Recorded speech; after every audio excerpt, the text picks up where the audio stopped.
Olá, você que nos acompanha por meio das nossas redes sociais, do Facebook, também do nosso YouTube, do nosso canal do YouTube.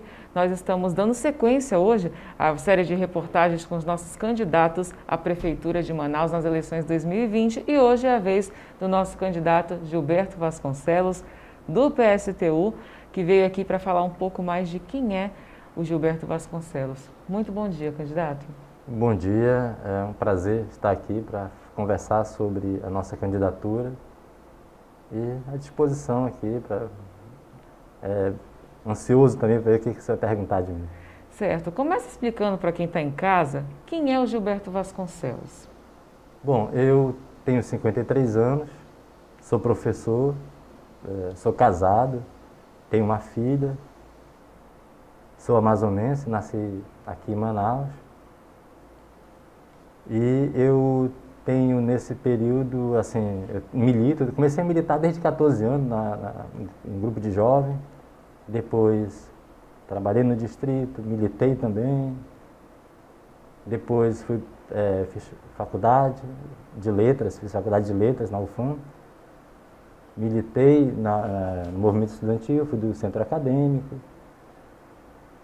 trabalhei nos Correios, também me envolvi nas lutas dos Correios, uma categoria que passou e continua passando por muitos ataques na tentativa de privatizar e tal, e a gente é contrário a esse tipo de política, né? Então me envolvi nessas lutas também.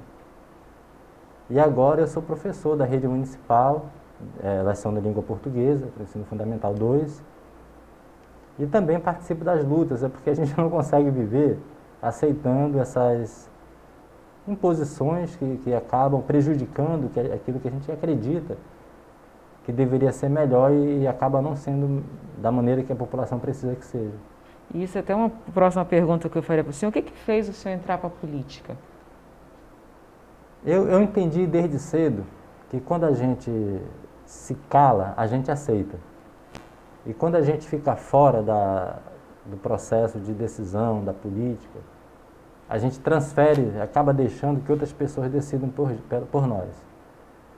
E a nossa classe trabalhadora, ela acaba acreditando nisso. Então eu entrei para o movimento político, não para ser mais um, eu entrei para um partido revolucionário, né, para o PSTU. Acredito que esse partido tem um programa, uma forma de organização que é capaz de apresentar as soluções para resolver esses problemas. E também eu cheguei à conclusão, até mesmo antes de entrar para o PSTU, de que a organização do sistema de produção de riqueza, de apropriação, ele não levava a uma boa solução, né? Então tinha que ter um outro sistema. Eu encontrei isso no PSTU. Entendi. Agora, candidato, a gente vive hoje um dos piores momentos, né, no Brasil, no mundo. Manaus não é diferente. A gente sabe que por conta da pandemia a gente vive uma crise aí muito grande econômica, né? Existe um desemprego muito alto. Por que o senhor, em meio a essa pandemia, esse momento tão crítico, decidiu aí ser candidato à Prefeitura de Manaus? O processo eleitoral, né, definido, né, pelo Congresso e pelo TSE, e eles definiram que tinha que haver eleição, né, no meio da pandemia, com quase 150 mil mortos no país, no Amazonas mais de 4 mil mortos, decidiram que tinha que ter eleição. Então nós não podíamos ficar de fora disso, porque a gente vê o que está acontecendo, né? O governo federal agindo com negacionismo, não aplicando as verbas da saúde. E nós já entendíamos que os outros candidatos, eles iam falar a mesma coisa de sempre. Que o problema é que o fulano não foi eficiente em determinado aspecto, o outro fez alguma coisa que não devia ter feito, e dessa maneira vai enganando a população. Então nós achamos que se o campo de batalha nesse momento é esse, nós vamos ter que entrar e batalhar também, entendeu? Essa é a decisão que o PSTU tomou. Nós não podíamos simplesmente nos ausentar desse processo e deixar a esquerda, que já governou o país, por exemplo, dizer que tem a solução agora. Não tem solução. Porque o problema é maior, é mais profundo, é o próprio sistema capitalista. Então, por isso que nessas eleições a gente vê candidaturas da direita, da esquerda, e tem a candidatura revolucionária aqui no Amazonas, que é a nossa, né? É uma candidatura revolucionária. O senhor, nos candidatos, é um candidato que não conseguiu um tempo de TV para poder estar fazendo a sua campanha. Sim. Certo. E como é que o senhor vai fazer a sua campanha diante dessa situação toda? Nós vamos utilizar o que for possível das mídias sociais. Esse é um recurso muito bom que está à disposição de todo mundo praticamente, com a limitação da internet, né, que é muito ruim na nossa cidade, mas vai ser esse recurso que nós vamos utilizar. E nós queremos fazer isso também por esse meio, porque nós não queremos expor a população a mais risco de contaminação, fazendo comício, aglomeração, né? Mesmo sendo um partido com pouca densidade de voto, nós temos envolvimento com a classe trabalhadora de fábricas, nós temos envolvimento com a classe trabalhadora de ocupações, moradores de ocupações.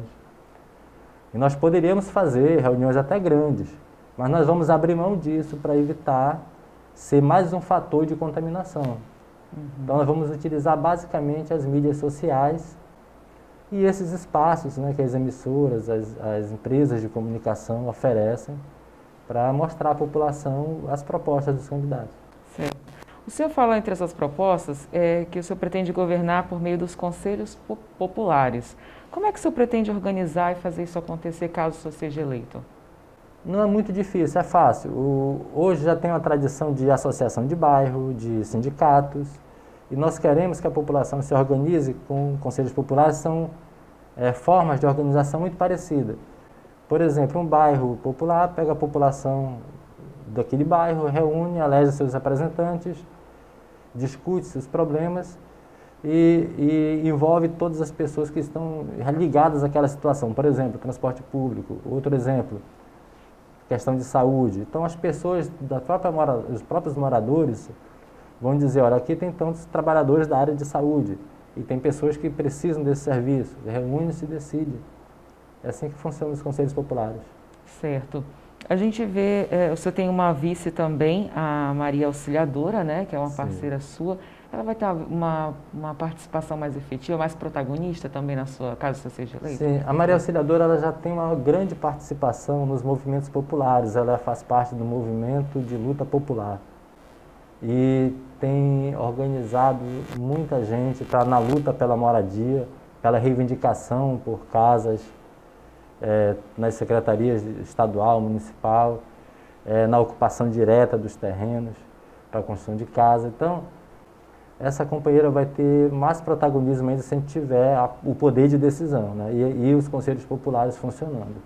Certo. Agora, Gilberto, a gente vê muitos partidos, muitos candidatos falando que eu venho trazer a nova política, né? A gente vai trazer uma política nova, vai trazer a mudança, e o que de fato acontece é que a população acaba votando, acreditando nesse novo, e o que ele vê depois são mais casos de corrupção, são vários escândalos que vêm acontecendo, né, em todo o país, e já é uma constante, e as pessoas já estão começando a ficar desacreditadas. Muita gente não quer votar, vota em branco, deixa de ir até os locais de votação no dia, né, porque já fica nessa situação de descrédito, né, com os candidatos. O que difere dos demais candidatos diante desse quadro de tantos políticos que se titulam como o novo? Primeiramente, é preciso explicar que eles dizem que são novo, mas quando eles abrem a boca para explicar, eles falam as mesmas coisas de antes. Então, eles se limitam a criar essas frases de impacto. A nossa diferença é que nós, primeiro, nós não acreditamos que se mantiver o sistema atual, tanto de votação, de escolha, como o sistema econômico, político, se mantiver isso daí, nada vai mudar. Pode inventar as mais belas frases de efeito, mas nada vai mudar. O que vai mudar de fato é a classe trabalhadora e a população, o povo pobre, organizado, entendeu? Organizado, para dizer o que precisa que seja feito e sendo ator, participante, ativo das mudanças. É isso que nós queremos fazer com os conselhos populares. transformar nesse instrumento vivo, onde cada população, cada família tem a sua voz atendida e que as necessidades sejam resolvidas a partir da organização do povo. Quando se espera que o poder público resolva, está se transferindo essa necessidade para alguém que não tem o menor interesse em resolver. O interesse do poder público é atender, de modo geral, o grande capital. E até quando tem determinadas concessões, é muito mais para acalmar o povo do que para resolver o problema. Vamos ver a questão do auxílio emergencial. O governo federal deu em primeira instância esse auxílio emergencial, que queria que fosse apenas de 200, depois foi para 600, baixou para 300 agora e acaba em dezembro, porque não podia ter uma convulsão social. O governo social se preveniu, na verdade. Mas não foi para resolver o problema. O desemprego é estrutural, e se não combater o desemprego estrutural, não vai ter solução para nenhuma coisa, nada mais além disso. Como que você pretende combater o desemprego aqui na capital? Um plano de obras públicas, para começar. Nós precisamos de um plano de obras públicas para construir escolas, postos de saúde, ruas, rede de esgoto, estação de tratamento de água. Nós precisamos de um plano de obras públicas que também reforme as escolas, que gere emprego, e aí vamos também ter que batalhar para que haja uma redução da carga horária de trabalho para 36 horas semanais, porque isso tem um potencial de geração de emprego na taxa de 20%. Certo.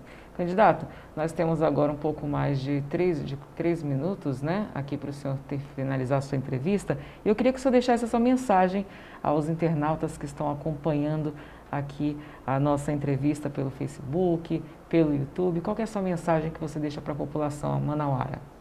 Eu quero apresentar o PSTU para a população, para a juventude, para a classe trabalhadora. Dizer o seguinte: o PSTU ele é um partido revolucionário socialista. Não é simplesmente um partido de esquerda. E nós queremos que vocês conheçam o PSTU, que vocês visitem as nossas mídias, @AmazonasPSTU, e queremos que venham construir esse partido conosco. Esse momento de eleições, ele tem uma importância, porque é o momento que a gente discute os problemas da cidade, do estado e do país, e ele pode ser um despertar para a classe trabalhadora, para a população jovem, mas eu quero passar a mensagem de que no PSTU nós temos um projeto de transformação social completa. Não é apenas para resolver um problema de um dia ou de uma semana, para resolver um problema de forma geral e de forma perene. Dessa maneira, esse projeto ele só pode ser levado adiante se tiver a adesão da maioria da classe trabalhadora e da população. Mas nós não queremos que esse projeto, que essa adesão seja um voto de confiança. Nós queremos que essa adesão seja você participando, você construindo o projeto. É isso que nós queremos deixar como mensagem nesse momento de eleição, e pedir também que nessa eleição nós estamos como candidatos e queremos o voto no 16. Esse voto, ele é um voto de apoio a esse projeto, um voto de confiança de que a gente precisa continuar lutando, e ele vai ser importante para a gente fortalecer e dizer que nós estamos aqui sendo ouvidos também pela classe trabalhadora. Mas eu quero deixar muito claro, não é apenas o processo eleitoral que vota. Na verdade, o processo eleitoral ele é apenas uma pequena parte desse processo. O que vai mudar de verdade é a organização e envolvimento da classe trabalhadora e do povo pobre para decidir os destinos. Tá certo, candidato, muito obrigado. A gente agradece a sua participação aqui conosco nos estúdios da Rádio Rio Mar FM, e a gente agradece também a sua audiência, o carinho da sua participação aqui conosco.